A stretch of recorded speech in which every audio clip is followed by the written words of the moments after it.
Hello friends, in this video I am explaining the steps needed to get PMI PBA certified.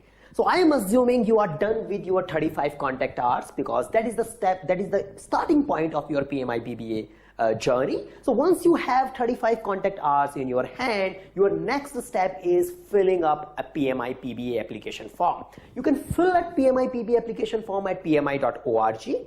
You can fill it into a multiple attempt. PMI will give you a 90 days window to fill an online application.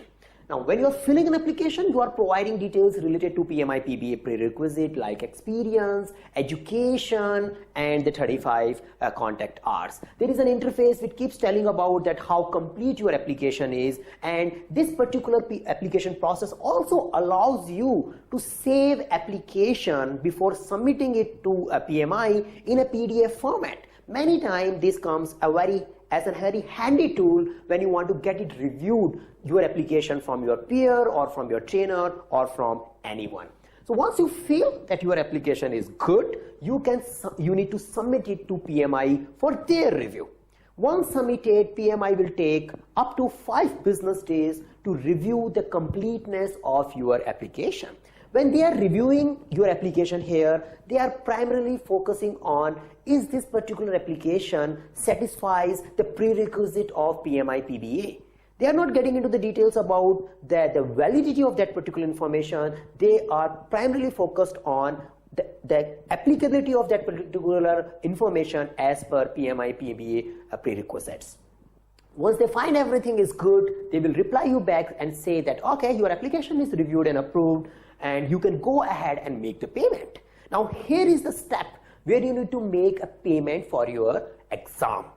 In case if you want to take a membership, to take an advantage of the membership discount applicable on an exam, you should take membership before this particular step. So I'm not saying that you should wait till this step to take a membership, because membership has other advantages as well.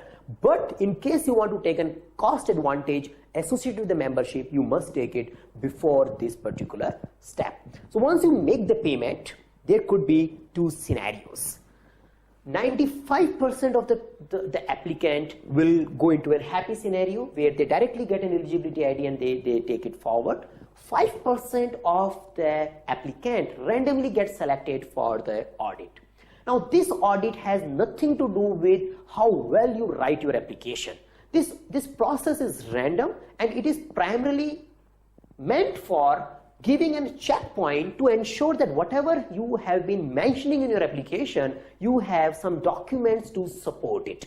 So if you get selected for the audit, again 5% of the people will only get selected for the audit, but you need to prepare for it while you are filling up your PMI PBA application. They will get an email from PMI, and the email will ask for submission of 2, 3, 4 documents in a print format. Documents like a print of your 35 contact hour certificate, documents like signature on the experience detail which you have mentioned in your PMI PBA application.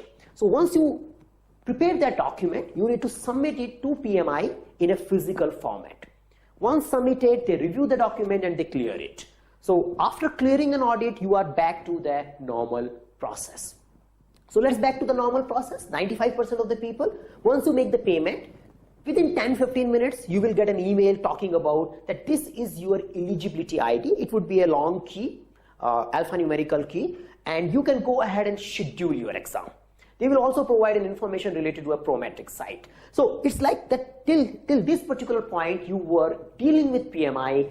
After this point, till the time you get certified, you need to deal with a Prometric center. You need to visit the site of a Prometric center, locate the center which is near to your address, your city, and schedule the exam on the basis of availability. This site provides you a functionality where you can check the availability of a given slot by putting up a date and selecting an exam. Once you find that you have an appropriate date and time, you need to schedule the exam. While scheduling it, they will ask for the key, and this is the key which you need to put there. Once scheduled, reach an application center, reach a test center, and give the exam. The exam will take you 4 hours, and there are a few more details which I want to talk about exam in our subsequent video.